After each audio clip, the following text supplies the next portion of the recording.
رونے پہ بھی پہرا تھا، تربت پہ بھی پہرا ہے، پہلو بھی شکستہ ہے، تربت بھی شکستہ، درملو بھی شکستہ ہے، تربت بھی شکستہ ہے، دربار میں ظالم نے کی ایسی پذیرائی، دربار میں ظالم نے کی ایسی پذیرائی، کس طرح سے تو بی بی پھر لوٹ کے گھر آئی، بالوں کی سفیدی نے، بالوں کی سفیدی نے سب حال سنایا ہے، پہلو بے شکستہ تربت بھی شکستہ ہے، پہلو بے شکستہ ہے، تربت بھی شکستہ ہے، دو ایسے جنازے ہیں تاریکی میں جو اٹھے، بس گھر کے ہی لوگوں نے دونوں کو دیے کاندھے، ایک فاطمہ زہرا ہے، ایک فاطمہ زہرا ہے، ایک بالی سکینہ ہے، پہلو بے شکستہ ہے، تربت بھی شکستہ ہے، پہلو بے شکستہ ہے، تربت بھی شکستہ ہے۔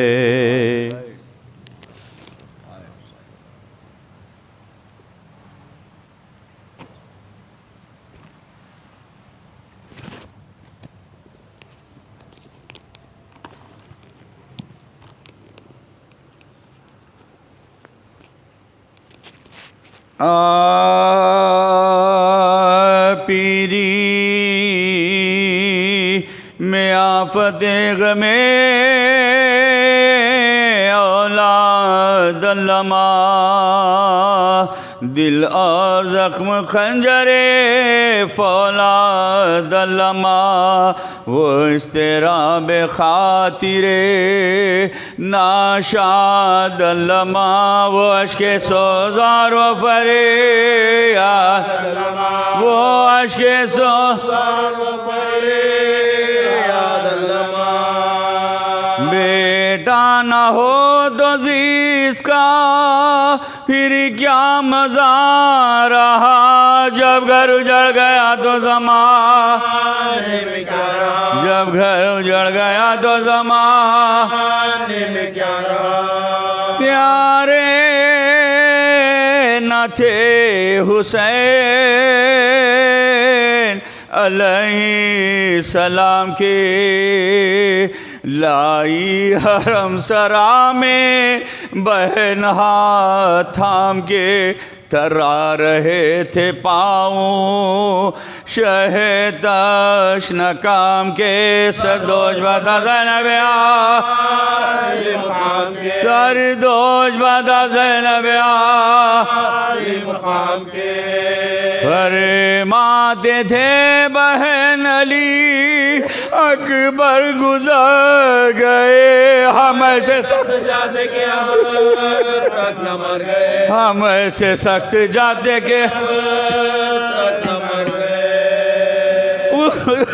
پرسا تمہیں شہید کا دینے کو آئے ہیں، کس کس کے داغ جگر پر اٹھائے ہیں، پیٹے ہیں خاک اڑائے ہیں، آنسو بہائے ہیں، یہ ہم تمہارے لال کے،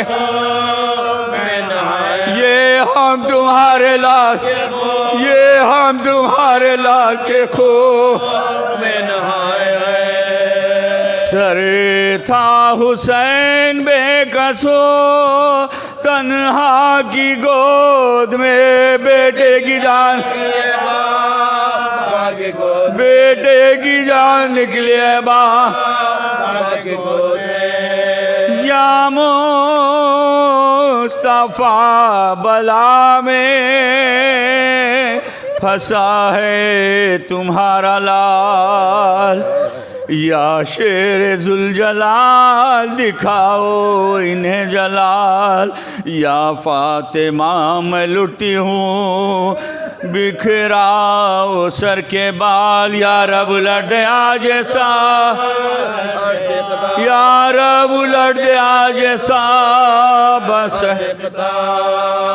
پھر کیا کسی سے کام ہے، سب سے جدا رہو، بھائی کو اپنے لے کے میں جا، بھائی کو اپنے لے کے میں جا گھر میں جا رہا۔ دیکھا یہ کہے کہ بالی سکینہ کو یا سے لپٹی وہ دوڑ کر شے گردوں وسا سے، طاقت نہ تھی کلام کی ہر چند پیاسے، بولی وہ تشنہ کام شہے، بولی وہ تشنہ کام شہے، کیا اس بلا کے بن سے تہیا سفر کا ہے، صدقے گئی بتا صدقے گئی بتا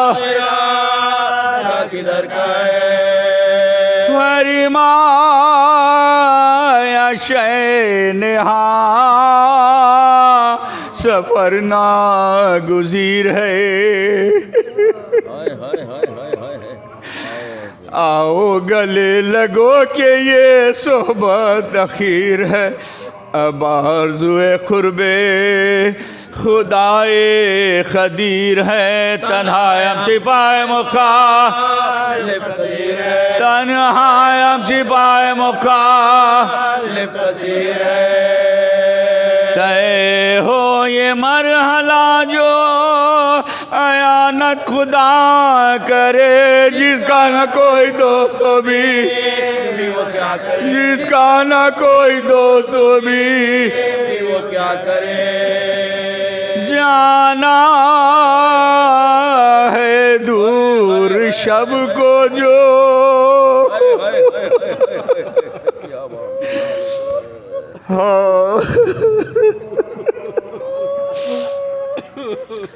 جانا ہے دور شب کو جو، آنا نہ ہو ادھر، ضد کر کے روئیو نہ ہمیں چاہتی ہو گر، پہلے پہل ہے آج شب فرقت پدر، سو رہی ہو ماں کی چادی بغرے، سو رہی ہو ماں کی چادی، سو رہی ہو ماں کی چادی بغرے، ارے راحت کے دن گزر گئے،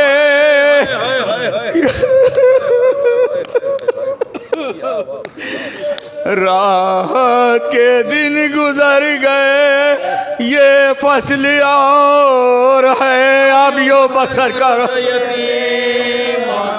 اب یوں بسر کرو کہ یتیم نانے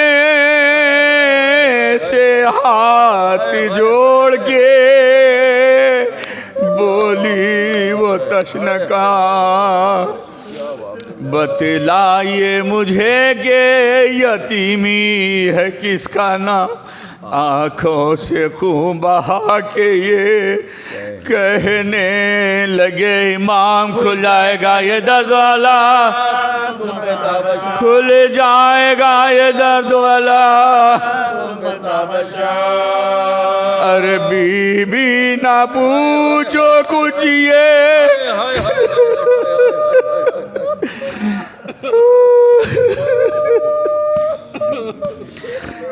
بی بی نہ پوچھو کچھ یہ مصیبت عظیم ہے، مر جائے جس کا باپ ہوگا، مر جائے جس کا باپ و بچہ یتیم ہے۔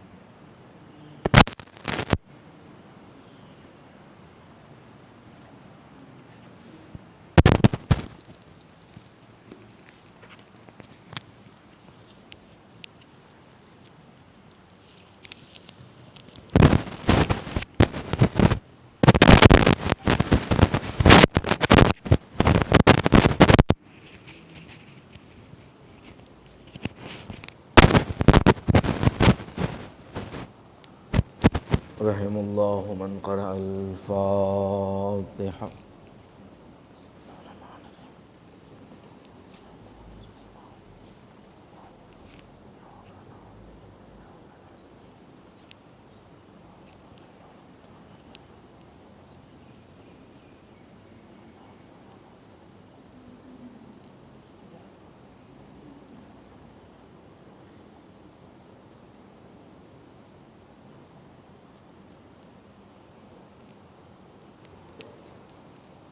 بسم اللہ الرحمن الرحیم، الحمد للہ رب العالمین، الحمد للہ الذی ذکرہ شرف للذاکرین وشکرہ فوز للشاکرین وطاعتہ نجات للمطیعین، ثم الصلاة والسلام والتحیۃ والاکرام علی اشرف الانبیاء والمرسلین وخاتم النبیین ورحمۃ للعالمین، جد الحسن والحسین بالقاسم محمد وعلى اہل بیتہ الطیبین الطاہرین المعصومین المظلومین، ولا سیما بقیۃ اللہ فی الارضین، الامام الثانی عشر المہدی المنتظر،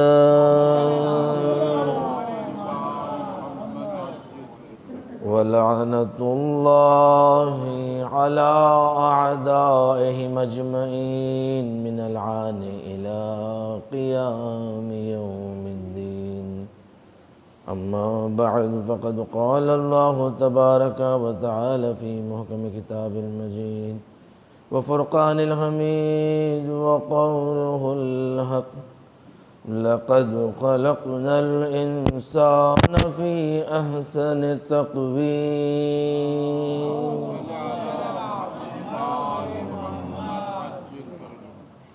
قرآن مجید کا 95 نمبر کا سورہ ہے، سورہ 3، اور اس سورہ میں 8 آیتیں ہیں۔ اس سورہ کی فضیلت میں چھٹے امام جعفر صادق علیہ السلام یہ ارشاد فرماتے ہیں کہ جو شخص اس سورہ کو اپنی نمازوں میں پڑھتا ہے تو پروردگار دو عالم اسے جنت میں ایک ایسا اعلیٰ مقام عطا فرمائے گا کہ کسی اور کو وہ نصیب نہیں ہوگا۔ کہ اس سورہ کی تلاوت کی فضیلت تھی۔ اور دوسری حدیث میں پیغمبر اکرم محمد مصطفیٰ صلی اللہ علیہ وسلم ارشاد فرماتے ہیں کہ یہ ان سوروں میں سے ہیں کہ جو شخص اس کی تلاوت کرے کہ اس کی ثواب کو کوئی شمار نہیں کر سکتا سوائے خدا کے، کہ کچھ اعمال ایسے ہیں کہ جس کا ثواب سوائے خدا کے کوئی شمار کر ہی نہیں سکتا۔ جیسے معراج کی روایت ہے نا کہ جب پیغمبر معراج پر پہنچے تو وہاں پر ایک فرشتے کو دیکھا کہ جس کے ہزار ہزار ہاتھ ہیں اور ہر ہاتھ میں ہزار ہزار انگلیاں اور ہر انگلی میں ہزار ہزار قرص۔ جبرائیل نے کہا رسول اللہ یہ وہ فرشتہ ہے کہ جو بارش کے قطروں کا شمار رکھتا ہے، کہ جتنے بارش کے قطرے ہوتے ہیں زمین پر گرتے ہیں ہر قطرے کا حساب اس فرشتے کے پاس ہوتا ہے۔ یعنی در حقیقت میں یعنی ہم اپنے الفاظ میں کہہ لیں یہ پروردگار کے پاس کیلکولیٹر ہے کہ ہر چیز کا شمار اس کے پاس۔ مگر جب آئے اس فرشتے سے پیغمبر ملاقات کی تو پیغمبر نے فرشتے نے فرمایا کہ میرا کام یہ ہے۔ کہا یا رسول اللہ مگر میں ایک چیز کا شمار کبھی نہیں کر سکا کہ جس کا ثواب بے شمار ہے، کہ اس کا شمار نہ صرف میرے بس کی بات ہے بلکہ کسی فرشتے اور ملک میں یہ صلاحیت نہیں ہے سوائے خدا کے، کہ صرف اس کا ثواب صرف خدا ہی شمار کر سکتا۔ اور وہ ہے کہ جب آپ کے چاہنے والے جمع ہو جاتے ہیں اور محمد و آل محمد پر صلوات پڑھتے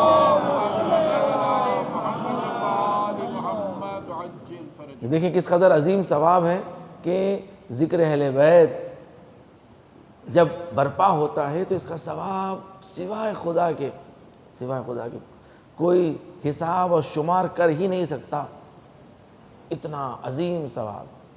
تو سورہ 3 کی تلاوت کا ثواب بھی بے شمار نعمتیں ہیں۔ اور اسی طرح فرماتے ہیں کہ اگر کسی کھانے پر یہ سورہ پڑھا جائے تو اس کی بلاؤں سے محفوظ رہتا ہے، کہ بہترین یعنی کہ اس کے آثار بد سے محفوظ ہو جاتا ہے، کیونکہ کھانے سے اسے کوئی نقصان نہیں پہنچتا۔ اور اسی طرح سورہ 3 کی جو فضیلت میں بیان کیا گیا ہے کہ سورہ 3 کی تلاوت اس کے برابر ہے کہ جو مدینہ منورہ میں حضور کی زیارت کے لیے گیا ہو اور اس کی ساری حاجتیں پوری ہو جائیں۔ دیکھیں اکثر لوگ اب عمرے کے لیے مدینہ منورہ کے لیے زیارت کے لیے جا رہے ہیں، اور مدینہ جانا اور وہاں پر دعا مانگنا ان کی حاجتیں پوری ہونے کے برابر ہیں۔ اور جو سورہ 3 کی تلاوت کر لیں تو روایت فرماتی ہے کہ وہ اس کے برابر ہے کہ جو مدینہ گیا ہو اور اس کی حاجتیں پوری ہو جائیں۔ کہ کس قدر ثواب اس سورہ میں رکھا گیا ہے کہ عظیم سورہ ہے سورہ 3۔ والتین والزیتون وطور سینین وہذا البلد الامین۔ 8 آیتیں ہیں کہ یہ سورہ حفظ کریں، اپنے بچوں کو بھی حفظ کرائیں، کہ ان آیات الہی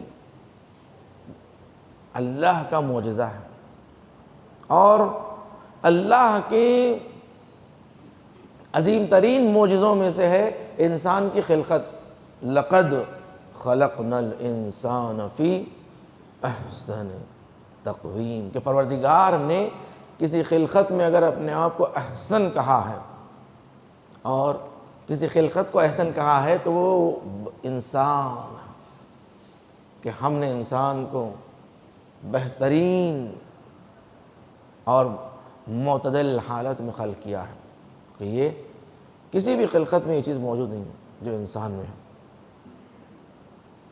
اس کے بعد کہا کہ ثم رددناہ اسفل السافلین، اور پھر اس کے بعد یہ اتنی پستی میں گیا کہ وہ اسفل السافلین میں سے ہو گیا، مگر الا الذین آمنوا وعملوا الصالحات، مگر وہ لوگ کہ جو ایمان لائے اور عمل صالح انجام دیتے رہے، کہ وہ احسن پر موجود ہوگا، ورنہ وہ سارے اسفل السافلین میں گرفتار ہو جائیں گے۔ وہ ایمان کیا ہے کہ ایمان بے خدا کے بعد ایمان بے ولایت مولا کائنات امیر المومنین علی ابن ابی طالب علیہ السلام۔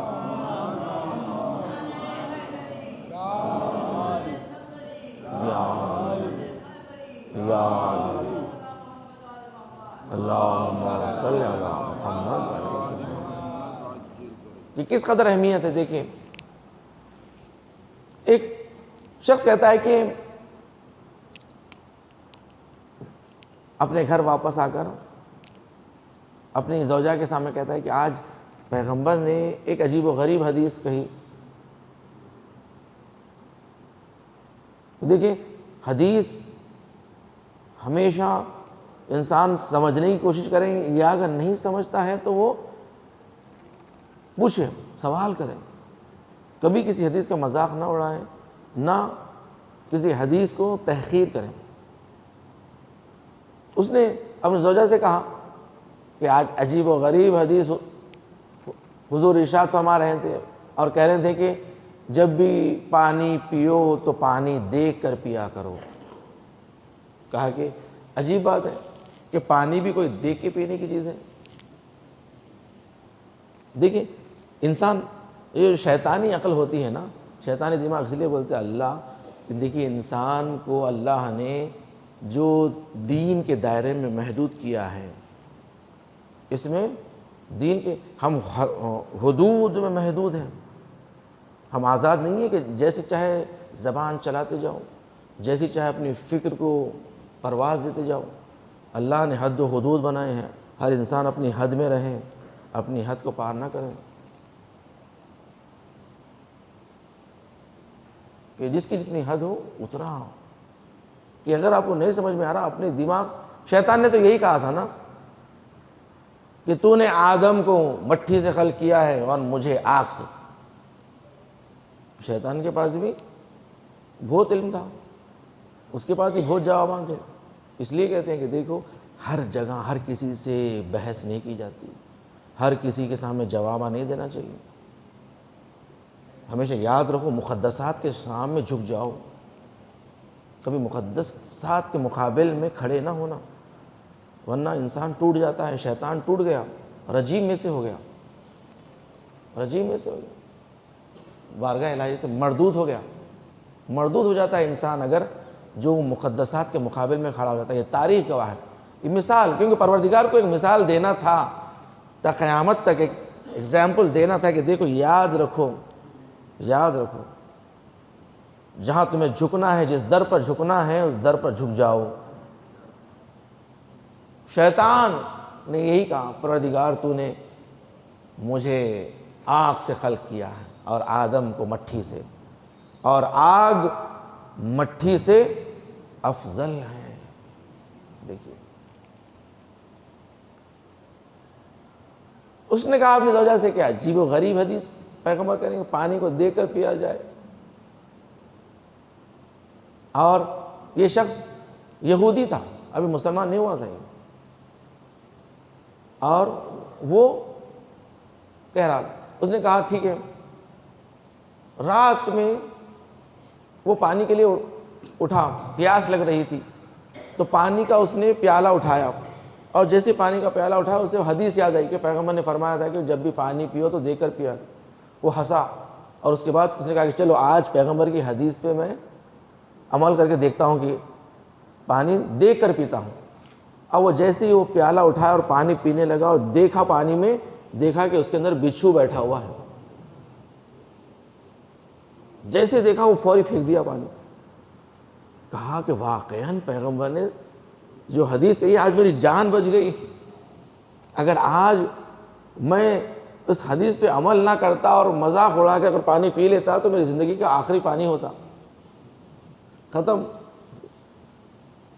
وہ فوری گیا پیغمبر کی خدمت میں اور کہا اشہد ان لا الہ الا اللہ وانک رسول اللہ. صلوات پڑھ دیں محمد.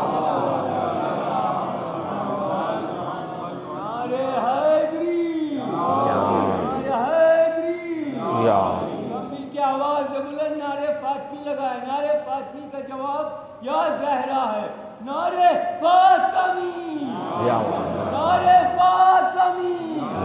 تمام علماء مرجع کرام کی سلامتی کے لیے آواز بلند صلوات.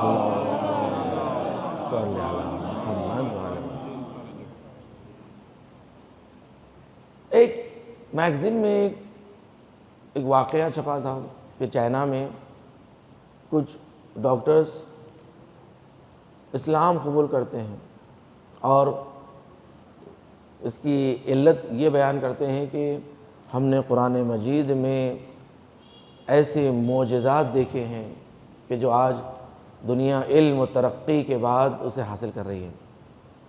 کہا کہ ہم سائنٹسٹ ہیں، دوا بناتے ہیں، اور دنیا میں جو آج سب سے زیادہ بیماری پھیلی ہوئی ہے وہ ہے الزائمر کی، بھولنے کی بیماری. یہ بیماری اور اس کے علاج کے لیے جو ہم دوائی بنانے کی تحقیقات کر رہے تھے تو اس تحقیقات میں ہم نے یہ دیکھا کہ اس بیماری کے لیے بہترین نسخہ ہے انجیر اور زیتون کا.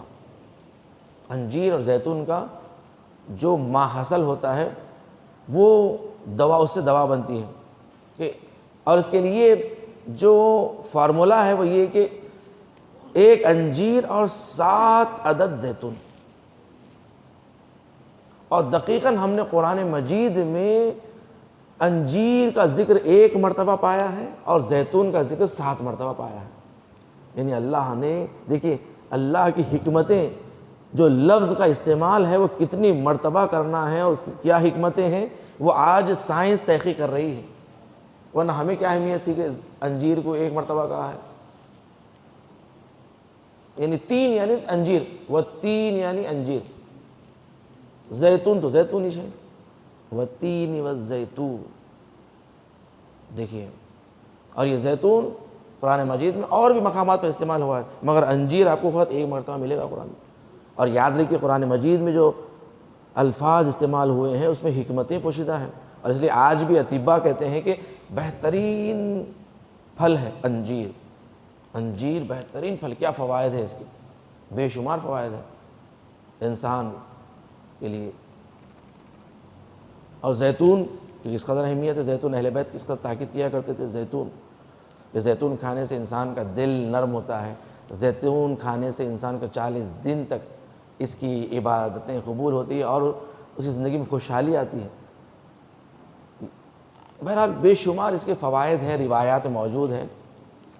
مگر دیکھیں کہ کس قدر اللہ نے حکمتیں پوشیدہ ہیں کہ ڈاکٹر سائنٹسٹ ایمان لا رہے ہیں اس کے اوپر، اسلام پر. اس لیے کہا جاتا ہے نا کہ دیکھو اگر جب دین صحیح طریقے سے پیش کیا جائے گا دنیا کے سامنے تو لوگ فوج در فوج اسلام قبول کریں گے. اور اس لیے وہ جو اسلام امام لے کر آئیں گے نا پردے غیب سے آنے کے بعد، وہ اسلام جب آئے گا تو لوگ فوج در فوج. اذا جاء نصر اللہ، وہ نصر اللہ جو پردے غیب میں ہے نا، وہ جب نصر اللہ آئے گا، اذا جاء نصر اللہ والفتح، تو کامیابی آ جائے گی. ورأیت الناس یدخلون فی دین اللہ افواجا. اس کے بعد دیکھو کہ لوگ کیسے فوج در فوج اسلام میں داخل ہوتے ہیں. ادھر حقیقت میں اس کی تفسیر وقت کے امام زمانہ جل اللہ تعالیٰ فرجہ الشریف کہ زمانے کی تطبیق ہیں، یہ امام کے زمانے کی تطبیق ہیں۔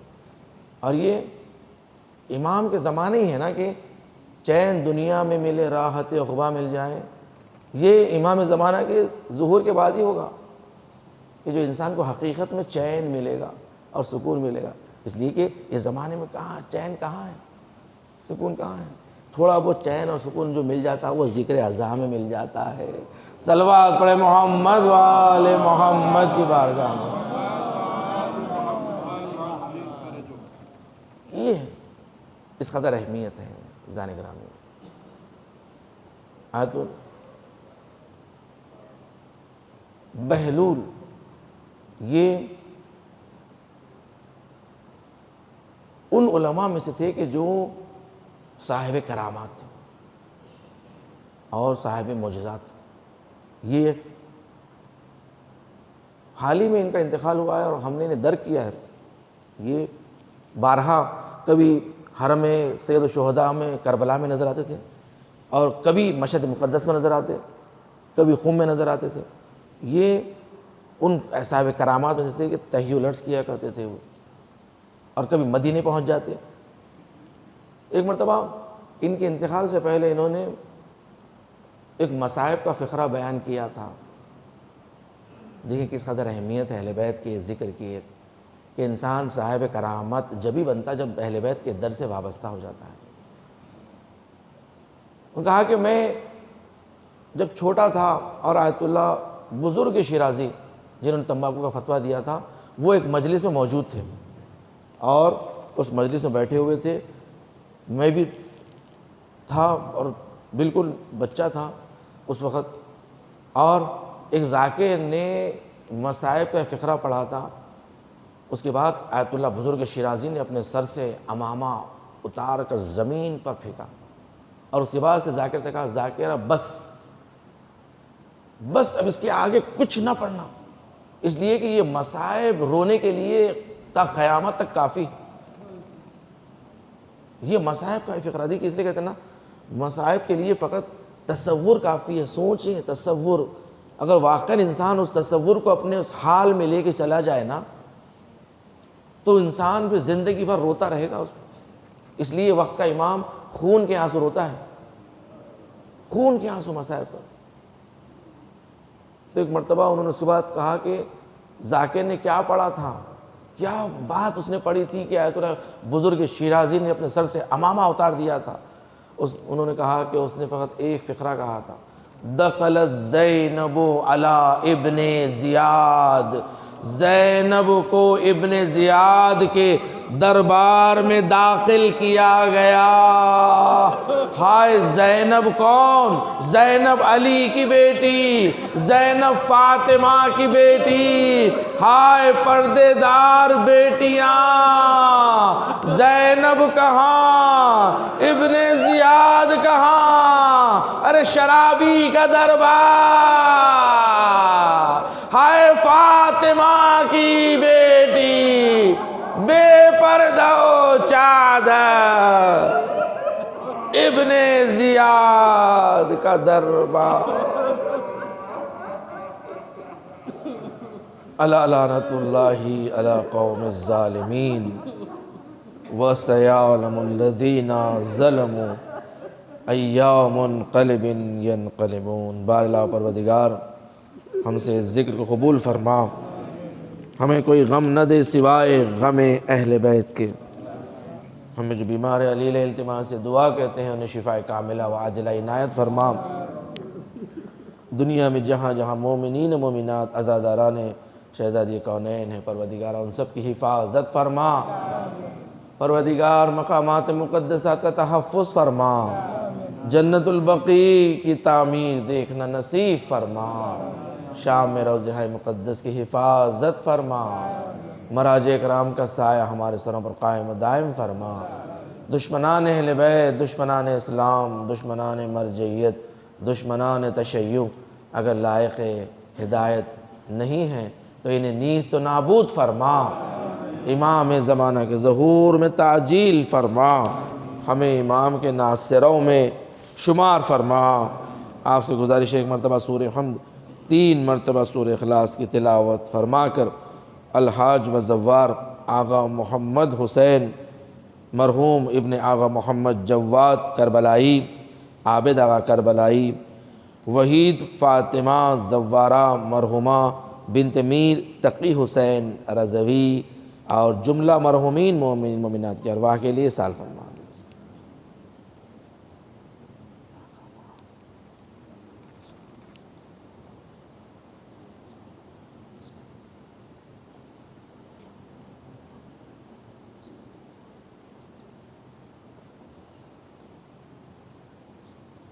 ربنا تقبل منا انك انت السميع العليم بجاه محمد وآله الطاهرين۔